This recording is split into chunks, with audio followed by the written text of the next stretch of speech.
आपने आला हजरत की बात की है, क्या आप हजरत उमर को तो हजरत उमर कहते हो, हजरत अबू बकर को हजरत अबू बकर कहते हो और आला हजरत को आला हजरत कहते हो। जिन उलमा के आप सवाल लेके आए ना, वो कहते हैं प्लेनेट अर्थ पे सबसे बड़ा अगर टाइटल है ना तो आला हजरत है। आप क्या समझ रहे हैं? शेखुल इस्लाम तो शाही कोई नहीं, वो कहते हैं ये शेखुल इस्लाम से भी बड़ा टाइटल है जो आपने दिया है। जो टाइटल आपने हजरत उमर को नहीं दिया हुआ, आज तक किसी ने कहा आला हजरत उमर, सब कहते हैं हजरत उमर, हजरत अबू बकर, हजरत उस्मान, हजरत अली।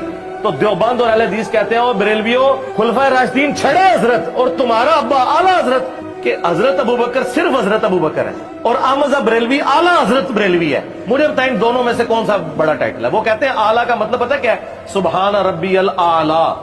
वो कहते हैं आला सबसे आला हजरत, सबसे आला हजरत हजरत उमर नहीं है, अबू बकर नहीं है, अहमद बरेलवी है। आप इस टाइटल को वैसे फेंक रहे हैं क्योंकि आप एक्सपेक्ट नहीं कर रहे थे कि मैं इतना बड़ा छक्का मार दूंगा आगे से कि वो प्लेनेट अर्थ से बाहर निकल जाएगा। तो जब सबसे पहले तो आला ये बड़े को बोलते हैं, बुलंद को, अजमत वाले को बोलते हैं। तो आला हजरत का मतलब ये हुआ बड़े हजरत। इमाम अहले सुन्नत रहमतुल्लाहि तआला अलैह के दौर में आपको बड़े मौलाना साहब कहा जाता था आम तौर पर। अच्छा, अब ये जो आपने खुद इब्तिदा फरमा दी इस हवाले से कि नबी के करीम सल्लल्लाहु तआला अलैहि वसल्लम के नाम के साथ हम देखें तो आम तौर पे हज़रत सैयदना मोहम्मद रसूलुल्लाह सल्लल्लाहु अलैहि वसल्लम के अल्फाज इस्तेमाल किए जाते हैं, या हज़रत सैयदना अबू बकर सिद्दीक रदी अल्लाह तआला अन्हु, हज़रत सैयदना अली अल मुर्तज़ा रदी अल्लाह तआला अन्हु, सब के साथ हज़रत के लफ्ज़ इस्तेमाल किए जाते हैं और आला हज़रत के साथ जो है वो आला हज़रत का लफ्ज़ हम इस्तेमाल करते हैं।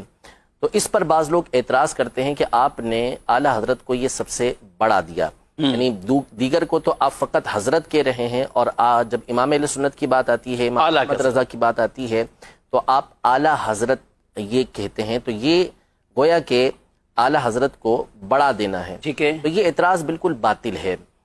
असल ये है कि अव्वल तो मैं आपको इसके कुछ इल्ज़ामी जवाबात अर्ज़ कर दूं कि ऐसे अल्फाज जो होते हैं वो उमूमी तौर पे लक़ब के तौर पे इस्तेमाल होते हैं, ठीक है। और जब लक़ब इस्तेमाल होता है तो उसमें उसके ये नहीं होता कि इस्तिग़राक़ी यानी उसके तमाम के तमाम अफराद यहाँ पर मुराद हों, बल्कि एक मखसूस तबका वहाँ पर मुराद होता है। इसकी मिसाल लीजिए, मिसाल के तौर पर हज़रत सैयदना हसन मुज्तबा रदी अल्लाह तआला अन्हु जो नबी के करीम सल्लल्लाहु तआला अलैहि वसल्लम के नवासे हैं और जन्नती नौजवानों के सरदार हैं, लेकिन जब हम उनका नाम लेते हैं तो हम कहते हैं सैयदना इमाम हसन मुज्तबा, ठीक है।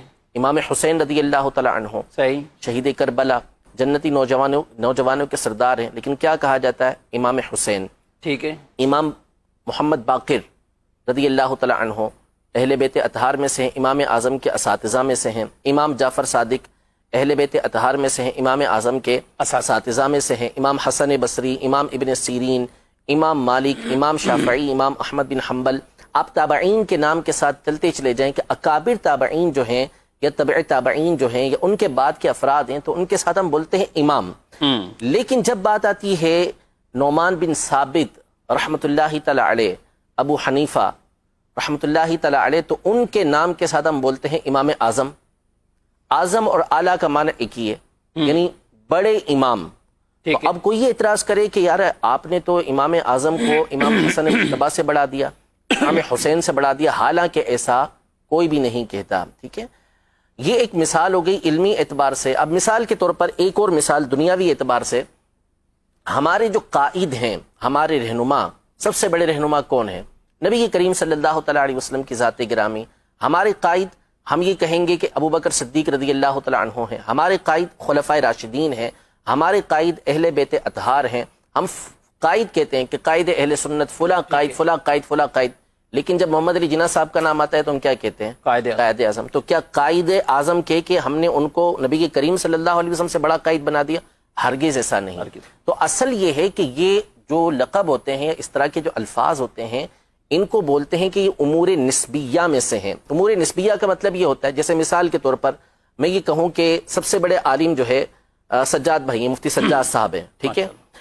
तो अब कोई ये कहेगा कि क्या मुफ्ती सज्जाद साहब जिनको मैंने सबसे बड़ा आलिम कहा, तो ये क्या मुफ्ती कासिम साहब से भी बड़े आलिम हैं?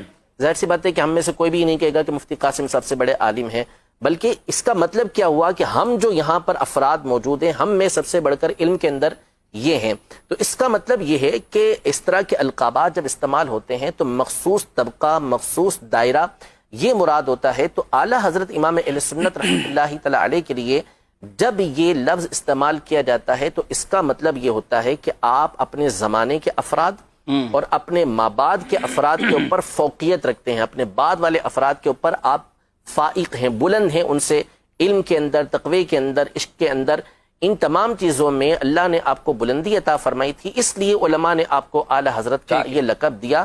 نعوذ باللہ اس کا مطلب یہ نہیں ہوتا کہ پچھلے جو بڑے بڑے اکابر گزرے ہیں ان کے اوپر اعلیٰ حضرت رحمۃ اللہ تعالی علیہ کو کوئی فوقیت دی جا رہی ہو. قرآن مجید فرقان حمید میں اللہ تبارک و تعالی ارشاد فرماتا ہے یرفع اللہ الذین آمنوا منکم والذین اوتوا العلم درجات، کہ اللہ تبارک و تعالی تم میں سے ان لوگوں کے درجات کو بلند کرتا ہے جو ایمان والے ہیں، بالخصوص ان کے درجات کو بلند کرتا ہے کہ جو علم والے ہیں.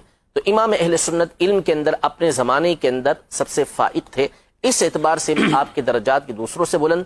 قرآن پاک میں ایک اور مقام پہ اللہ تبارک و تعالی ارشاد فرماتا ہے وَأَنْتُمُ الْأَعْلَوْنَ إِن كُنْتُم مُؤْمِنِينَ، اگر تم ایمان والے ہو، مومن ہو تو تم ہی اعلیٰ ہو.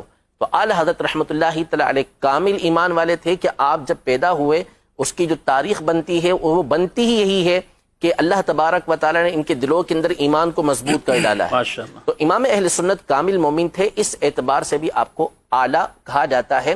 تو نعوذ باللہ اس کا مطلب یہ نہیں کہ آپ پچھلوں سے بھی یعنی جو اکابر تابعین ہیں، جو صحابہ کرام علیہم رضوان ہیں، ان سے بھی اعلیٰ ہوں، ایسا نہیں، بلکہ اپنے ایک دائرے کار کے اندر اپنے بعد والوں کے اوپر آپ کو یہ الفاظ، یہ لفظ جب بولے جاتا ہے تو ان میں بلندی مراد ہوتی ہے. اور لقب جب دیے جاتے ہیں نا تو لقب سے ایک مخصوص شخصیت مراد ہوتی ہے، اس میں استغراق تمام کے تمام کو گھیر لینا یہ مراد نہیں ہوا.